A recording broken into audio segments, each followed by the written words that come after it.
Parce que on va commencer Bezrat Hashem, c'est le sipour de la Istalkut de Rabbi Nathan, c'est l'histoire, c'est-à-dire qu'ils ont rapporté du moment où Rabbi Nathan est décédé. Mashekatvan Sheshelomenu Breslev Leir Tcherin, alors que les Breslevers qui habitaient à Breslev, ils ont raconté aux gens de Tcherin, ils ont écrit de la disparition de Meor Enenu, la lumière de nos yeux, Tzadik Yesod Olam, Tzadik pilier du monde, Morenu Rabbi Nathan, était Rabbi Nathan. Zechet Tzadik Livracha mi Breslev, Shenistalek Beshenat Tafreshe, Yom Shishir Shabbat Kodesh Asara Betevet. Donc quand Rabbi Nathan il est décédé, c'était la veille de Shabbat, Asara Betevet et la veille de Shabbat. Misha Amar Leolamo Dai Omar Dai Letzarotenu, celui qui a dit à son monde de s'arrêter, qu'il arrête nos malheurs et que Hachem il nous console.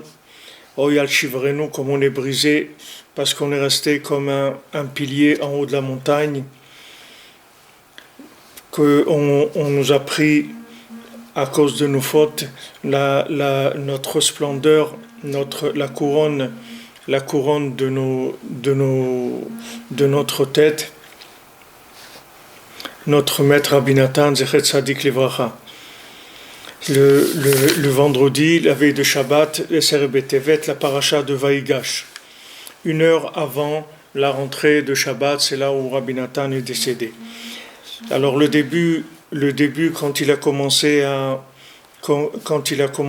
être faible, c'était le Shabbat de Parashat Miketz.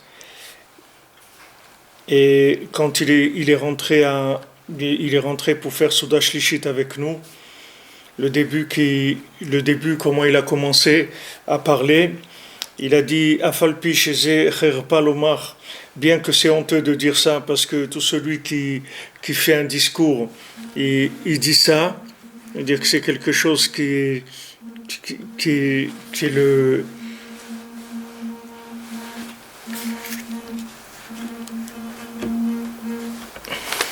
Attendez.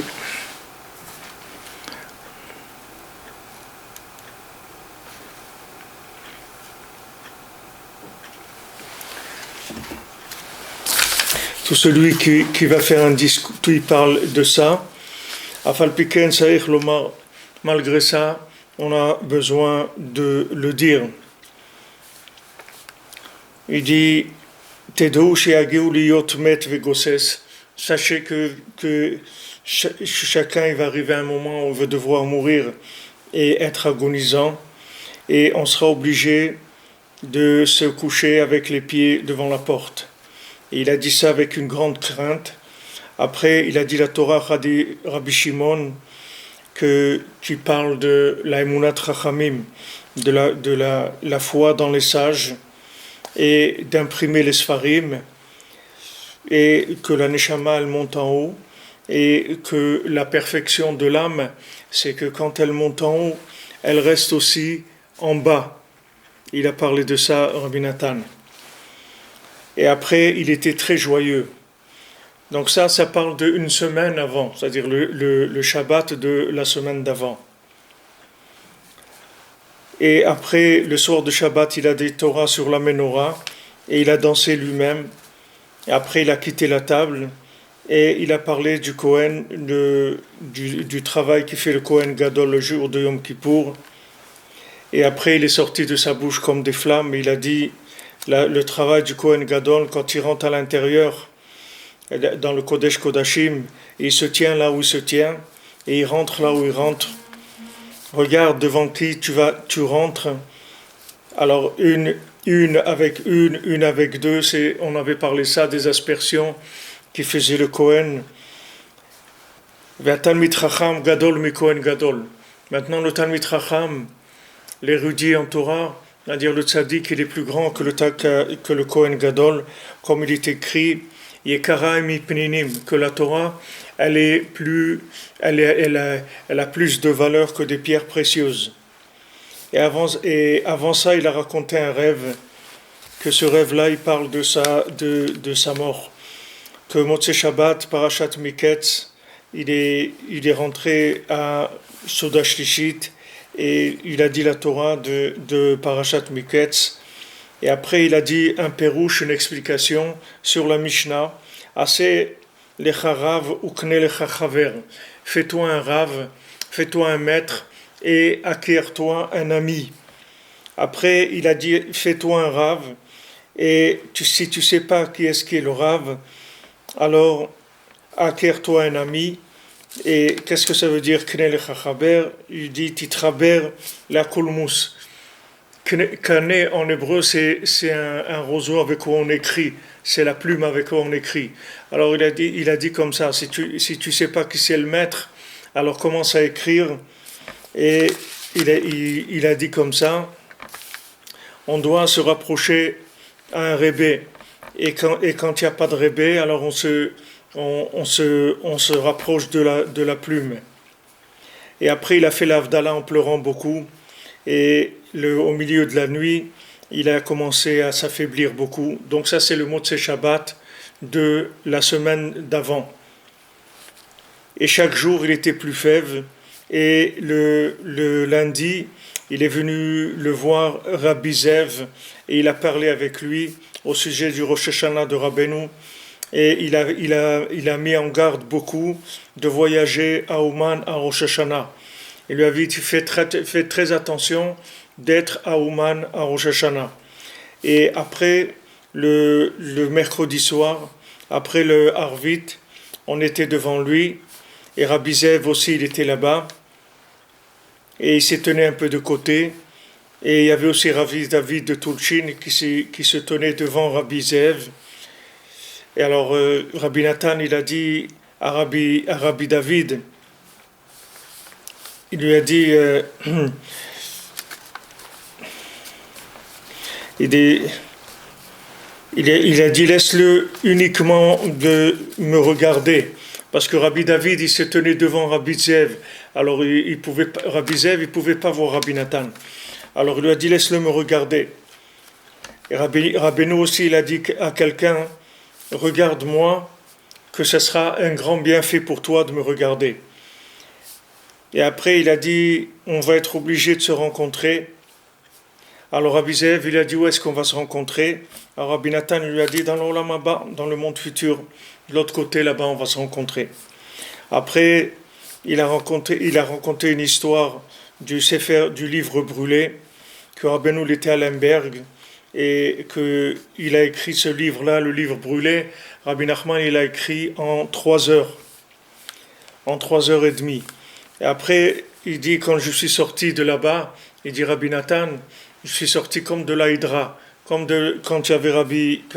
Rabbi Shimon, il a dit la Hydra avant de quitter ce monde.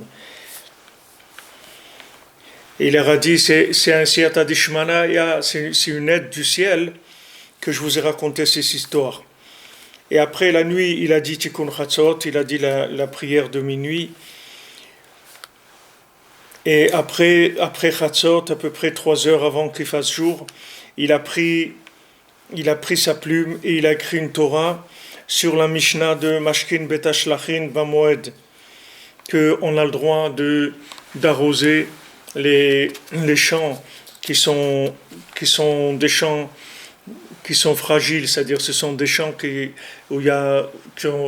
poussent difficilement. Donc bien que Chol HaMoed, que les mi-fêtes, on n'a pas le droit de travailler, mais comme ces champs-là, ils sont fragiles, alors on a le droit de les arroser. Et après, ça c'est la dernière halakha qu'il a écrit Rabbi Nathan, et là-bas il développe le inyan que ces champs qui sont faibles, c'est les neshamot, les âmes qui vont venir à la fin des temps et qui sont faibles, et on a le droit même Chol HaMoed de les arroser, parce que si on les arrose pas un seul jour, Chas de Shalom, ils risquent de se dessécher, de mourir. Donc on a besoin tous les jours d'être arrosé, c'est-à-dire tous les jours de parler de Rabbeinu, si on veut tenir le coup, parce que la sécheresse elle est très forte, le dessèchement de l'âme. Après, il est venu Rabbi Meir Yehuda et il lui a dit comme ça, il lui a dit, même si quelqu'un, c'est un balavera garoua beyoter, c'est le pire des fauteurs de la terre, le pire de la terre, Imrak yarzik et atzmo berabenu, c'est rien qui s'accroche à Rabbeinu, bevadaya se tchouva ve'yelo tikkun. C'est sûr qu'il va faire tchouva et c'est sûr qu'il aura un tikkun. Donc ça c'est Rabbi Nathan qui dit. Rabbi Nathan il dit voilà, quand est-ce qu'il le dit? Quelques moments avant de quitter ce monde.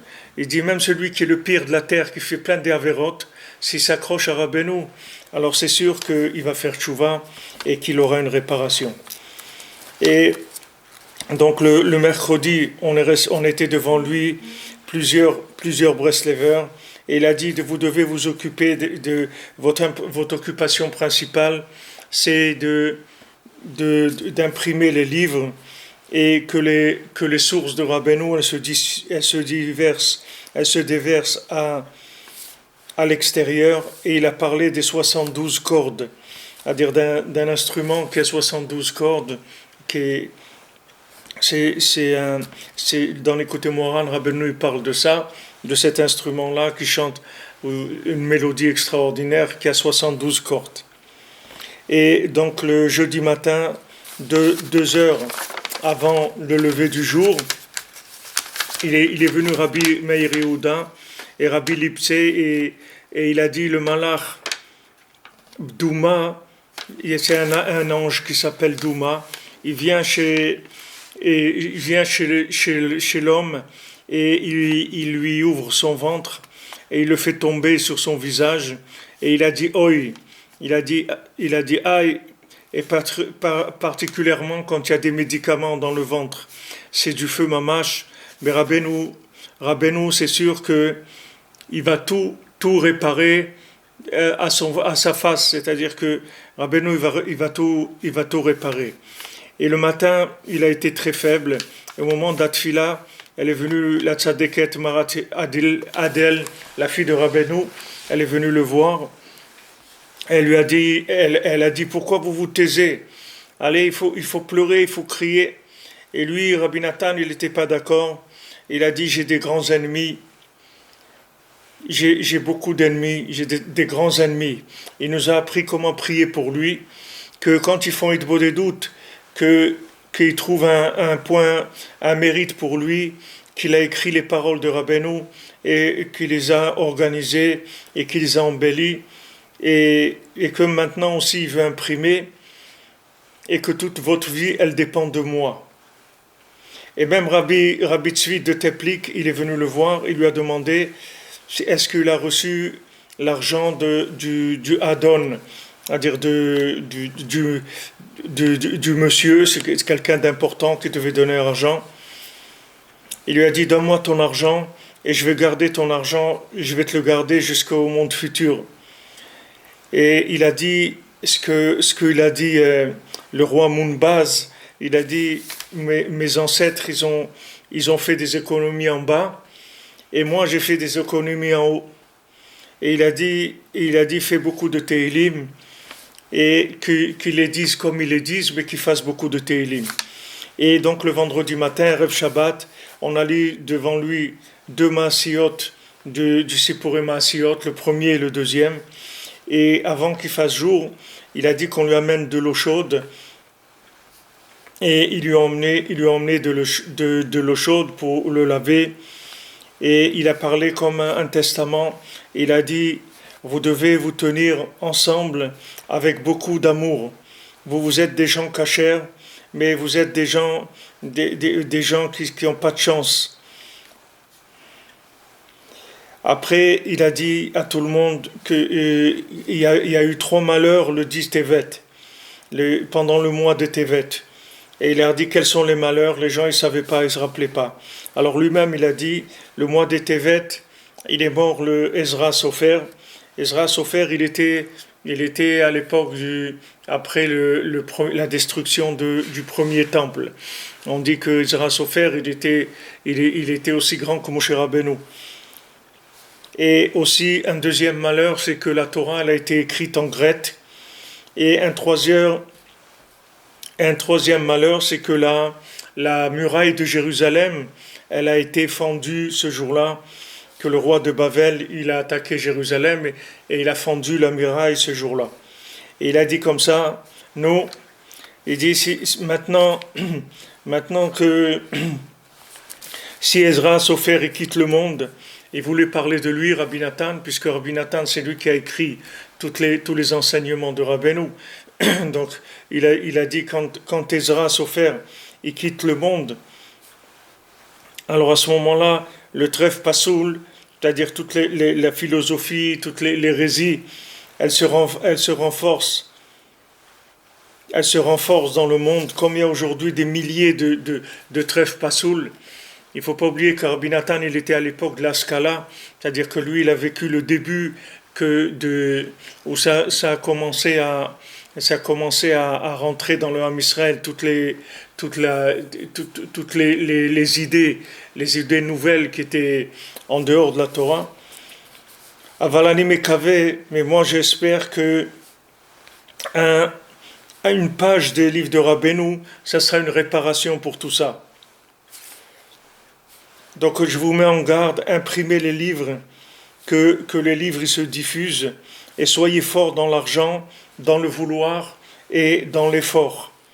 Et il a dit à son fils Yitzhak, toi aussi tu dois donner 500 roubles pour l'impression. Et sinon, alors donne 60 roubles. Il lui a dit aussi qu'il y a des punitions qui sont dures et qui sont amères comme il existe. Et à la fin, et à la fin, des gens, ils veulent quand même aller contre un rave comme ça. C'est-à-dire, Rabbi Nathan il dit, avec toutes les souffrances que l'homme y passe, il veut aussi faire de la machloquette contre Rabbi Nachman, il veut aller contre un rabbi comme ça. Et le matin, il a mis son talit et ses tefilines, et il a prié de toutes ses forces, il a dit les slichot de 10 tevet, et au moment de lire dans la Torah, il a pleuré, et après, il a étudié, il a fini le grand Shulchan Aruch, et ils lui ont dit qu'il étudie dans le petit Shulchan Aruch. Et ils lui ont dit, tu n'as pas la force maintenant d'étudier dans le grand Shulchan Aruch. Le petit Shulchan Aruch, ça veut dire le Kitsur, comme on a aujourd'hui. Le Kitsur, qu'ils avaient que le Rabbi Yosef Karo et le Rama. Alors il leur a dit, ne soyez pas trop comme ça derrière moi. Alors il a dit des Télim, après il a dit à Nachman ben Ozer qui lui donne Kol Tuv.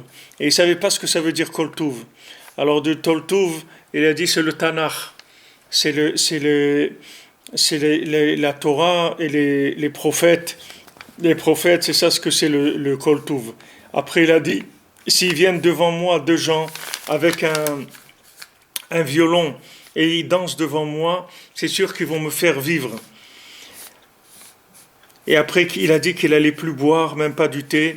Et après 2 heures, il a dit à son frère, il a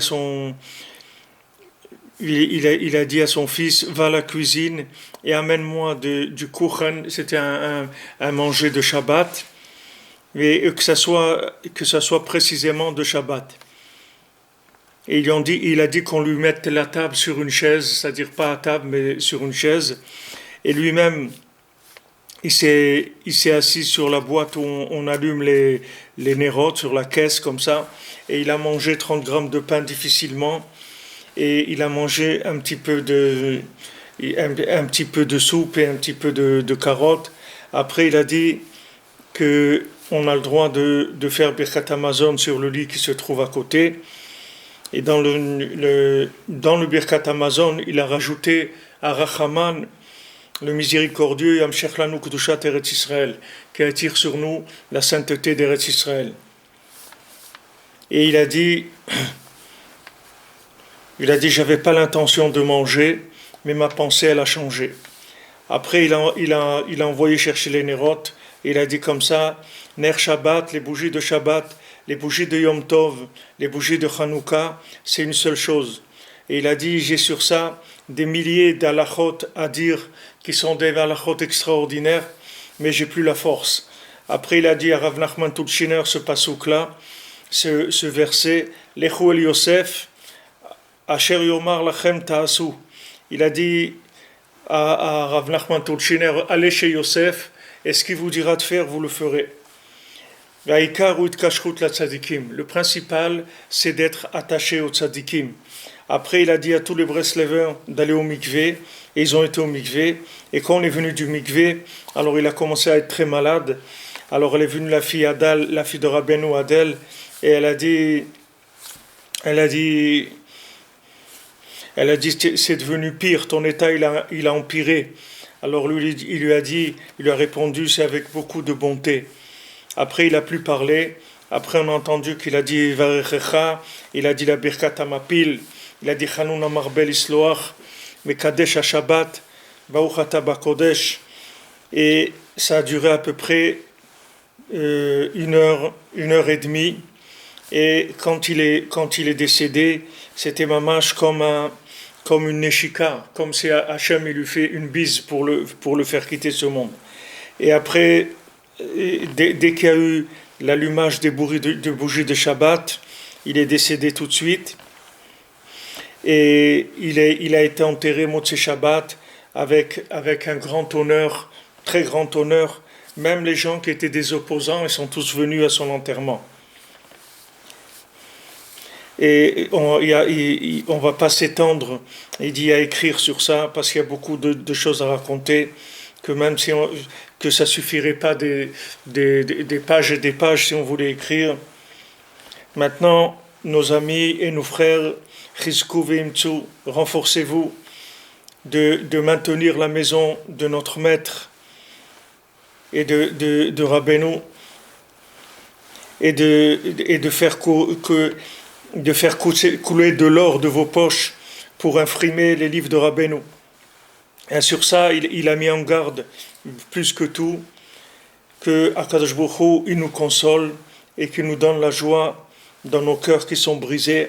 Comme vous le savez, c'est que toute sa volonté et tout son désir, c'est d'être joyeux dans Hachem et dans la Torah Akdosha. Dans Hachem et dans la Torah Akdosha, c'est ça qui voulait Rabbi Nathan. Donc Rabbi Nathan, on voit comment il a eu des ennemis toute sa vie et s'est renforcé toute sa vie. Il a dû lutter contre des opposants, des gens qui voulaient le tuer. C'est pas stam des gens qui parlaient contre lui ou qui faisaient des affiches contre lui ou qui écrivaient des choses contre lui. C'est des gens qui voulaient le tuer, mamash. Ils ont essayé de le tuer plusieurs fois, tellement l'opposition elle était forte, parce que c'est lui la lumière de Rabbeinu.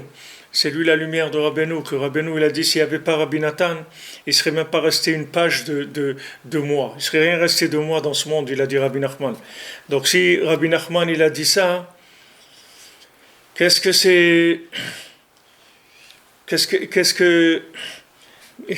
nous on va dire? Si Rabbeinu il a dit, il ne serait rien resté lui sans Rabbi Nathan, c'est sûr que nous, on n'aurait rien eu s'il n'y avait pas Rabbi Nathan. C'est vadaï qu'on n'aurait rien eu. C'est lui qui a écrit, c'est lui qui a expliqué, c'est lui qui a fait passer la lumière de Rabbeinu et qui nous a fait donner cette conscience-là que le Rebbe il est avec nous et que le Rebbe il a dit je ne vais pas vous abandonner. C'est-à-dire que le Rebbe il est toujours avec nous, il est toujours là avec nous. Il a dit je vous laisserai jamais. Rabbeinu il est venu amener les dernières grandes lignes jusqu'à Mashiach, le dernier comportement jusqu'à Mashiach, jusqu'à Rabbeinu. Jusqu'à Rabbeinu, il y avait des tzadikim. Jusqu'à Rabbeinu, il y avait des tzadikim. Il y a eu le Moshe Rabbeinu. Après, il y a eu Rabbi Shimon Bar Yochai. Il y a eu le Harizal, il y a eu le Baal Shem Tov. Tout ça, c'est des tzadikim qui sont venus changer complètement la face du monde. Ils ont amené des enseignements révolutionnaires qui ont changé complètement la face du monde. Depuis que Moshe Rabbeinu est venu, il a amené la Torah. Mais après Rabbi Shimon, il est venu, c'est toujours la neshama de Moshe Rabbeinu. Il faut pas croire que c'est des choses qui sont différentes. C'est toujours l'âme de Moshe Rabbeinu, mais qui revient avec d'autres éléments à chaque fois. Pour ça que Rabbi Shimon, quand il a parlé de la Hydra, il parlait de Moshe, et il dit voilà, moi j'ai compris des choses que Moshe Rabbeinu il n'a pas compris. Ça veut dire que c'est toujours l'âme de Moshe Rabbeinu, mais qui revient avec d'autres éléments. D'autres éléments nouveaux à chaque fois. Alors après c'était Rabbi Shimon, après c'était le Harizal, le Hari Akadosh qui est venu, et après c'est le Baal Shem Tov. Tout ça c'est des enseignements entièrement nouveaux qui ont révolutionné le monde. Tout ça parce que il est arrivé un moment où il y avait une maturité il fallait amener un nouvel enseignement pour pouvoir continuer. Ceux qui n'ont pas adhéré à la Torah du Baal Shem Tov, ils sont partis complètement sur un parking, sur une voie de garage. Ils ont perdu le fil des événements du rapprochement à Hachem. C'est-à-dire le Baal Shem Tov, quand il est venu pour sauver le Ham Israël. C'est pour ça qu'il s'appelait Israël, Baal Shem Tov. Il est venu pour emmener un message qui allait connecter le Ham Israël jusqu'à ce que Rabbeinu y vienne. Et quand Rabbeinu est venu, alors il a amené quelque chose d'entièrement nouveau par rapport à ce qui va se passer avec nous, ce qui est en train de se passer avec nous, ce qui va se passer avec nous jusqu'à ce que Mashiach y vienne. Donc Rabbeinu est venu pour ces générations qui sont les plus faibles avant Mashiach et qui ont besoin d'être renforcées sans arrêt. Et de savoir que la Géoula, elle ne va pas venir par nos actions. La Géoula, elle va venir par uniquement l'intervention d'Hachem. La Gemara, elle raconte toutes les époques, et elle dit qu'est-ce qu'on va faire quand on va être bas et tout. Alors on n'a pas de solution. En lanu al mileishaen, on n'a personne sur qui s'appuyer, que sur Avinu Shebashamayim, que sur Akadosh Baruch Hu. Alors Avraham Lam Nachman, il dit, mais quelle solution elle nous donne la Gemara quand elle nous dit qu'on va arriver dans des jours très difficiles, où on va se sentir très loin. Et la seule chose qui va nous aider, c'est de savoir qu'il n'y a que Hachem. La solution elle-même, c'est quoi? Ça veut dire que la solution, c'est Hachem. C'est-à-dire, c'est Hachem qui va nous sauver. C'est Hachem qui va tout faire pour nous. La seule chose qu'on nous demande à nous, qu'est-ce qu'elle va être notre éveil d'en bas? Qu'est-ce que nous, on va bien pouvoir faire? Si maintenant Hachem, il va tout faire par l'éveil d'en haut, qu'est-ce qu'on va bien pouvoir faire? Qu'est-ce que c'est notre action à nous, notre participation? Parce que si on fait rien, qu'il n'y a pas de libre arbitre, alors qu'est-ce qu'on a? On n'a rien fait du tout. Oui, où va être notre libre arbitre? Si Hachem, il va tout faire de par lui-même, notre libre arbitre, il va être dans la Emouna. C'est là où il va être notre libre arbitre. Notre libre arbitre, c'est d'avoir la foi et de prier. C'est ça notre libre arbitre. C'est de demander. Comme Rabbeinu l'a raconté, les 7 mendiants, que c'était tous des mendiants. Et ils sont arrivés à la perfection par la mendicité, par le fait qu'ils demandaient tout, ils demandaient à Hachem, tout ce qu'ils avaient besoin, ils demandaient à Hachem. Alors Rabbeinu est venu pour enseigner ça, pour nous donner la dernière façon de vivre la Torah avant Mashiach. Ça veut être de nous appuyer avec la Emouna très très fort sur Hachem, et de savoir que Hachem, sa miséricorde, elle grandit jour après jour. Il y a une plus grande miséricorde. Si maintenant, il y a un an, ou il y a 6 mois, ou il y a un mois, ou il y a une semaine, je n'ai pas pu obtenir ce que j'avais besoin, il faut savoir que la miséricorde d'Hachem, elle grandit à chaque instant. Et à un moment, elle va arriver à être tellement grande qu'il va nous donner le Mashiach. Il va nous amener le Mashiach gratuitement. Ce n'est pas nos efforts qui vont faire venir le Mashiach. Parce que des gens qui ont fait des efforts, ils sont derrière nous. Les gens qui ont fait des efforts, ils sont derrière nous, ils sont loin, loin derrière nous. Et ceux qui veulent appliquer ces méthodes aujourd'hui, les pauvres, ils vont tomber dans du stress, ils vont tomber dans de la dépression, dans la tristesse, dans la culpabilité. Toutes ces choses-là, c'est parce que la méthode, elle n'est pas adaptée. La méthode, elle n'est pas adaptée.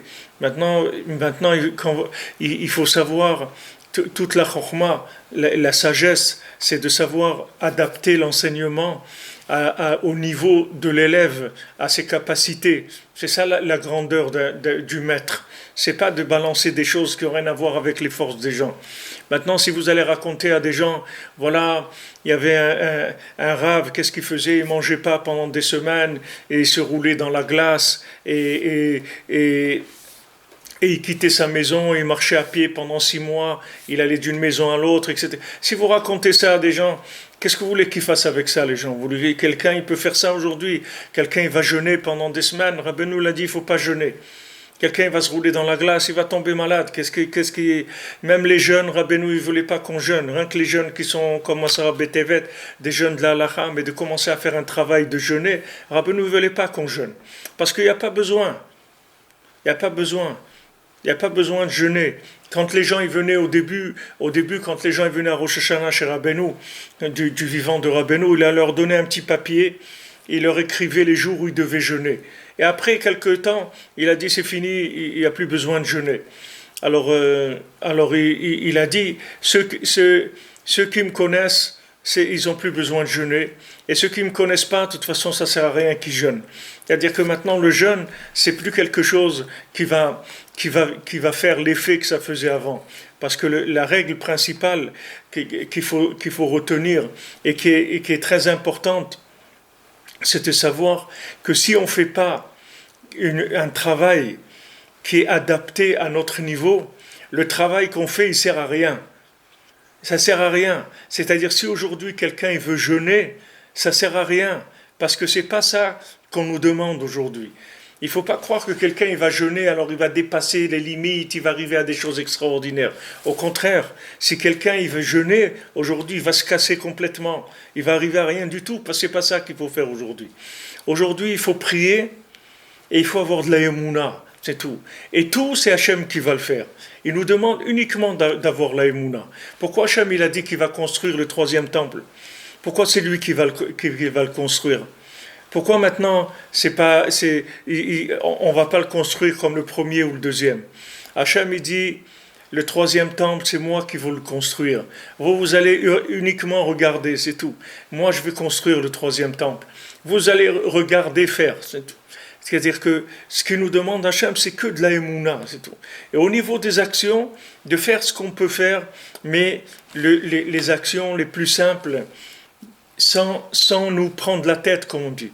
Ne pas essayer de croire que c'est nos efforts qui vont amener la Géoula. Ce n'est pas nos efforts qui vont amener la Géoula. C'est nos efforts de Emouna qui vont amener la Géoula. Ce n'est pas nos efforts dans Avodat Hashem. Plus on va avoir de la Emouna, et plus Mashiach il va venir rapidement. C'est basé tout sur la Emouna. Et le travail de la Emouna, c'est la prière. Quand on prie, on entretient notre Emouna, parce qu'on entretient le contact avec Hachem. Comme Rabbeinu il a dit que Mashiach il va venir avec des gens simples qui font des psaumes. Des gens simples qui font des psaumes. Pourquoi ils font des psaumes? Parce que voilà, Hachem, amène le Mashiach, s'il te plaît. On a besoin de Mashiach. On veut plus souffrir. On veut plus de la douleur dans ce monde. On veut finir avec l'histoire de ce monde. On veut le 3e temple. Et uniquement avec la prière, c'est comme ça qu'on va tout. C'est comme ça qu'on va tout obtenir. Il y a des gens qui disent que ça coupe beaucoup. Ça coupe beaucoup. Donc je vais couper. Je vais recommencer la connexion. Parce que des fois, ça vient de la connexion qui est...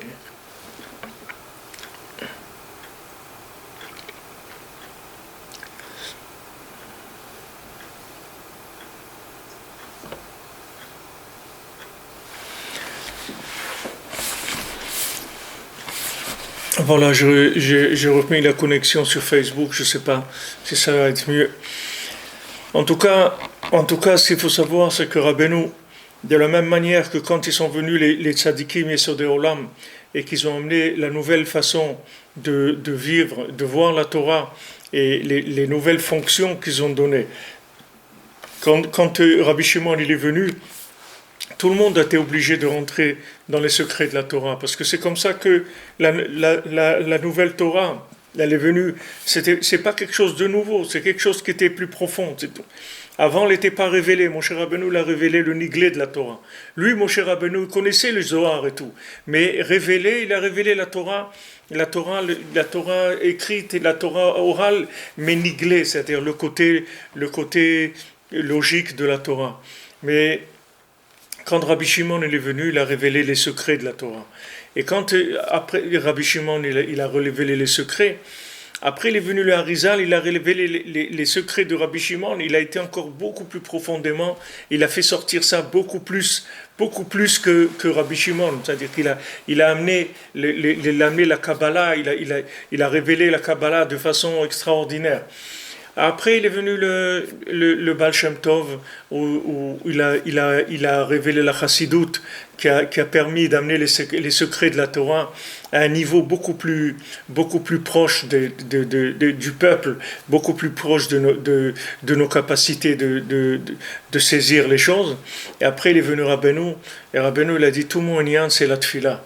Tout, moi, je suis venu pour vous apprendre à prier. C'est-à-dire, vous allez apprendre à prier et avoir la Emouna. Vous allez apprendre à prier et avoir les Emouna.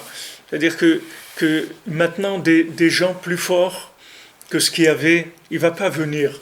Il va pas venir. Des gens comme il y a un siècle ou il y a 50 ans, on ne va plus en voir. C'est des gens comme ça, c'est plus des gens qu'on ne va plus fabriquer, des gens comme ça. Donc les générations, elles vont s'affaiblissant. Et il faut avoir une méthode par rapport à ça. Et il faut avoir une méthode, parce que si maintenant on essaye d'employer la méthode d'avant, ça ne va pas marcher, on ne va pas s'en sortir. On va se casser et on ne va pas s'en sortir. Donc maintenant, ce qu'on a besoin, c'est une méthode adaptée à nos capacités, au peu de force qu'on a. Donc Rabbeinu nous donne la simcha, le ratson de vouloir, de faire ce qu'on peut dans la joie et de prier autant qu'on peut, toujours dans la joie, dans le bitachon, dans Hachem. Avoir la émouna, le bitachon dans Hachem. Avoir émouna, que maintenant tout ce qui se passe avec moi, c'est la volonté d'Hachem. De pas lâcher ça. De ne pas se casser, de savoir que Hachem, il est proche de nous. Et Hachem, il sait exactement ce qui se passe avec chacun. Donc maintenant, si on est dans l'état où on est, si on vit ce qu'on vit, si on passe ce qu'on passe, c'est la volonté d'Hachem. Il faut s'accrocher à la Emouna, c'est la seule chose qui va rester. Il n'y a pas d'autre avoda. La avoda, aujourd'hui, le travail, c'est le travail de la Emouna et de la Tfila. Et avec ça, on reçoit tout. On reçoit tout grâce à l'avoda de la Tfila. Grâce à l'avoda de la Tfila, que de la Tfila, c'est tout. Hachem, il dit, voilà, moi, tout je vais vous donner. J'ai besoin uniquement vous me demandiez, c'est tout. Pourquoi Hachem il fait ça? Pourquoi Hachem il n'a pas amené des grands tzadikim très forts qui connaissent toute la Torah par cœur, qui font des choses, etc. Pourquoi aujourd'hui on n'a pas ça? Parce qu'Hachem il a créé le monde pour révéler sa miséricorde. Comment il va révéler sa miséricorde si maintenant chacun il se débrouille tout seul? Comment si c'est pas avec des débrouillards qu'Hachem il va révéler sa miséricorde. Hachem il veut qu'on arrive à un moment où on a besoin de lui et on puisse pas se passer de lui, qu'on a besoin de lui tous les jours. Tous les jours, on a besoin de lui parler et lui demander ce dont on a besoin. Et lui, il nous le donne. C'est ça le rapport qu'Hachem il veut avoir avec le monde. C'est pour ça qu'il a créé le monde. Et tout ce qu'il y avait avant nous, depuis Adam Arishon, tout ce qu'il y a eu, c'était pour arriver à ça. Pour arriver à une dépendance totale de l'humanité par rapport à Hachem. C'est-à-dire qu'à un moment, on voit que les gens qui nous dirigent eux-mêmes, ils ne savent pas où ils vont. Regardez les gens, ils ne peuvent même pas faire semblant, les présidents qu'il y a aujourd'hui. Avant, il y avait des gens qui faisaient au moins semblant.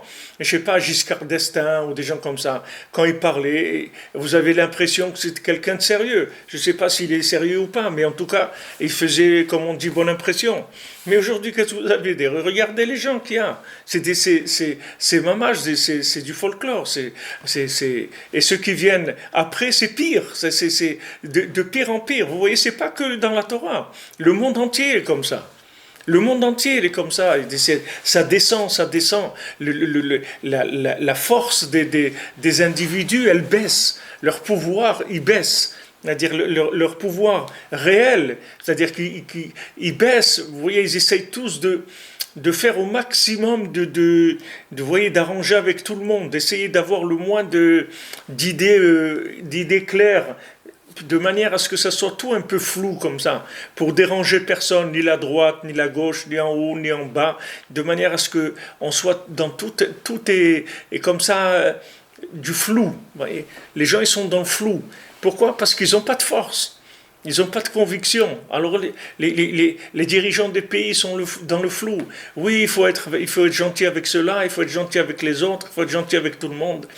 Et c'est pas de leur faute, ils sont malades, c'est des traqués psychologiques et des trucs et tout. Essayer d'étouffer le maximum pour dire qu'il n'y a rien de grave, tout va bien, et qu'il n'y ait pas de choses qui sortent. Il n'y a pas des idées claires, tranchantes, il n'y a pas. Pourquoi? Parce que ça, c'est des gens faibles. Les gens faibles, ils mangent à tous les râteliers, comme on dit, parce qu'ils ne peuvent pas, ils n'ont pas la force d'affirmer des idées. On voit que le monde entier est comme ça. Mais Baruch Hashem, nous, on n'est pas faibles. Nous, nos idées sont claires. Elles sont extrêmement claires. Elles sont plus claires que ce qu'elles ont jamais été. Seulement, on n'a pas de force, c'est tout. Mais ça change rien. Ça ne change rien. C'est pas parce qu'on n'a pas de force que nos idées sont pas claires. Nos idées sont claires. On sait exactement où on va. On sait exactement pourquoi on est là. On sait exactement qu'est-ce que c'est Eretz Israël. On sait exactement qu'est-ce que c'est le tzaddik. On sait exactement ce que c'est Shabbat. Chaque chose. Baruch Hashem, c'est là, présent. Seulement, on est faible, c'est tout. Alors, on est faible, c'est pas ça qui change la vérité. C'est pas parce qu'on est faible que la vérité, elle change.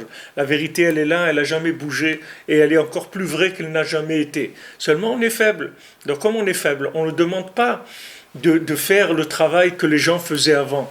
Il faut que vous compreniez que si on est indépendant et qu'on n'a pas besoin d'Hachem, ça va servir à rien. Le monde, il ne peut pas se réparer. Le monde ne peut se réparer que s'il y a une dépendance totale d'Hachem.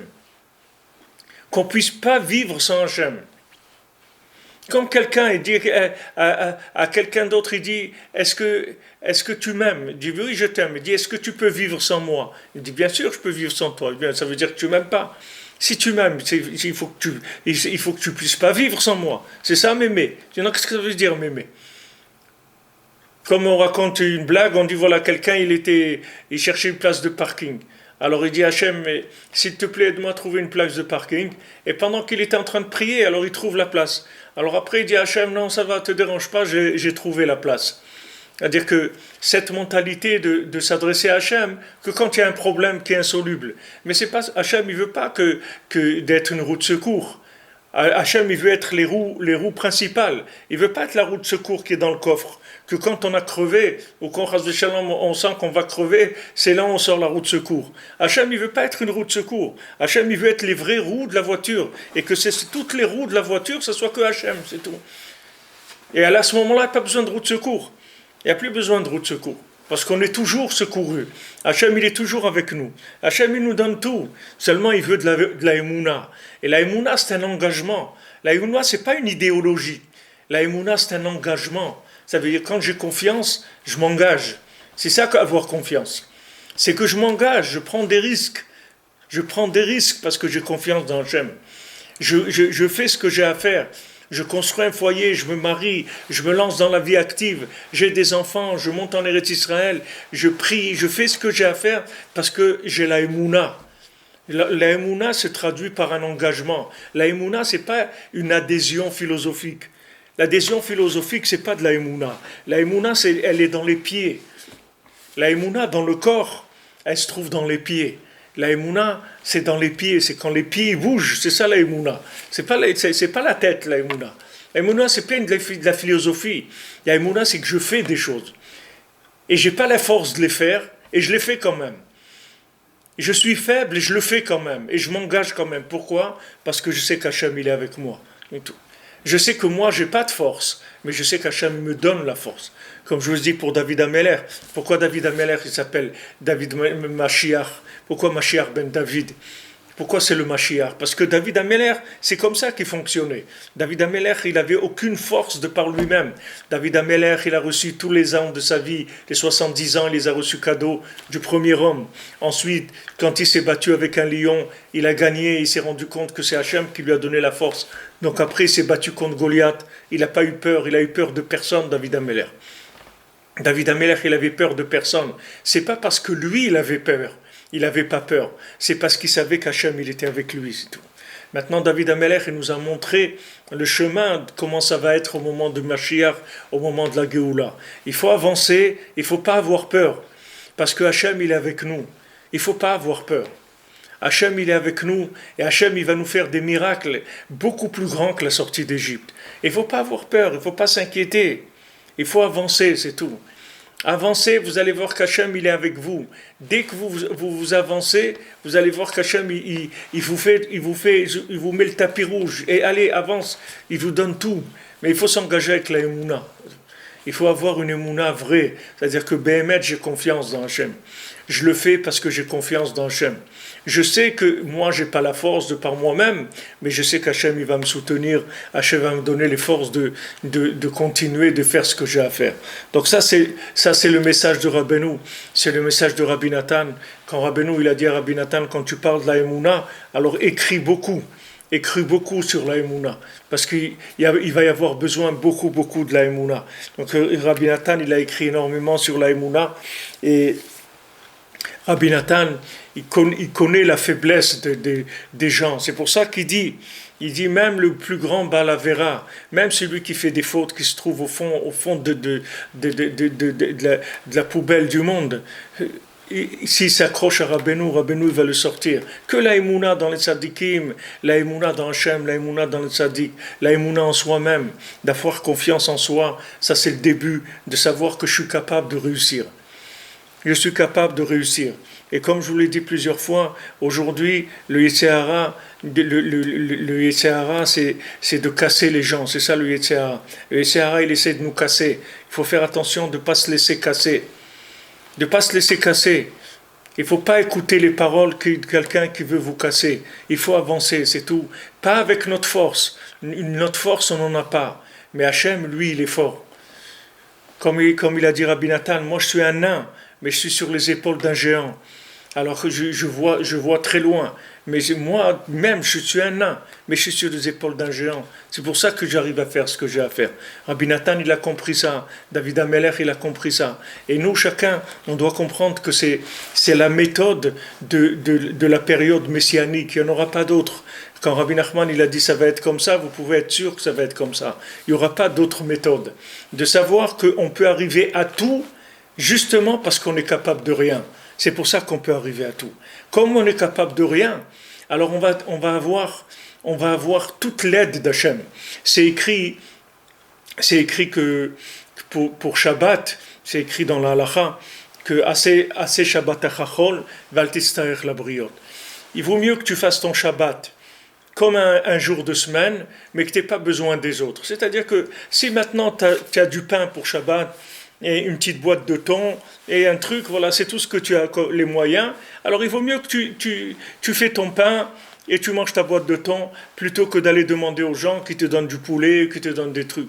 Parce que du moment où tu peux faire ton Shabbat avec ce qui t'appartient, c'est mieux. Mais si maintenant quelqu'un commence à avoir besoin des autres, alors il n'a plus le droit de prendre que du pain, une boîte de thon.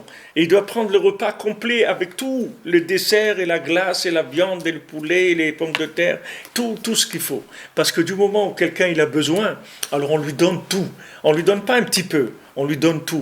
Le monde c'est pareil. Tant que les gens ils pouvaient se débrouiller tout seuls, alors Hachem il dit allez-y, faites votre effort, allez-y, faites des efforts. Aujourd'hui, on dit voilà, nous on ne peut pas. Non, on ne peut pas. Ok, vous ne pouvez pas, alors moi je vais faire pour vous. Mais quand Hachem il va faire pour nous, il va faire tout pour nous. Pas de l'aide. Il va tout faire. Pas un petit peu. Pas qu'il va nous aider. Il va tout faire pour nous. Seulement il faut de la émouna, c'est tout. Il faut se lâcher, il faut pas avoir peur. Il faut se lâcher dans la émouna. C'est-à-dire Hachem, voilà, Hachem c'est lui qui s'occupe de ma vie. Moi, je suis une créature, je suis dans le monde, je suis assisté par le Créateur, et c'est lui qui fait de moi ce qu'il veut. Moi, je suis là, je suis disponible pour avancer. Ce que le Créateur il veut pour moi, je suis d'accord. Et ne pas être rigoureux, enlever la rigueur. Les gens, ils ont beaucoup de rigueur. Je vous le dis, les gens, ils se plaignent. Combien de gens me disent, Ravi frère, les années passent, j'arrive pas à me marier, je rencontre personne, les gens sont seuls, les gens sont isolés, les gens, ils sont rigoureux. Les gens, ils ont de la rigueur. soyez un petit peu cool, arrondissez un peu les angles, arrondissez un peu les angles. Rav Chaikin alav shalom, quand on lui disait quelqu'un veut se marier, alors il disait alors qu'elle lui dit voilà, on m'a proposé une fille, etc. On disait qu'elle fait Shabbat, elle est d'accord pour faire Shabbat, pour manger kasher, pour faire la pureté familiale. Mazal Tov, c'est tout. Maintenant vous avez des gens, ils ont la barbe blanche, ils ont déjà je sais pas quel âge, et ils disent mais est-ce qu'elle est jolie la fille? Mais ils n'ont pas honte les gens, ils n'ont pas honte. Pourquoi tu es jolie toi? Tu es jolie. Et comment tu es à l'intérieur de toi-même? Tu es jolie. Il n'y a personne qui est beau à voir aujourd'hui. Qui est-ce qui est beau à voir? Et même si les gens ils sont jolis avec le masque à l'intérieur, dans quel état on est? Donc qui est-ce qui peut demander des choses comme ça? Comment on peut oser demander des choses comme ça? C'est honteux. Et après les gens ils s'étonnent, 40 ans, 41, 42, 43, ils ne sont pas mariés. Mais mets-toi au travail. Mets-toi au travail, commence à travailler. Tous les gens ils sont bien, tous les hommes ils sont bien, toutes les femmes elles sont bien. On travaille, c'est tout.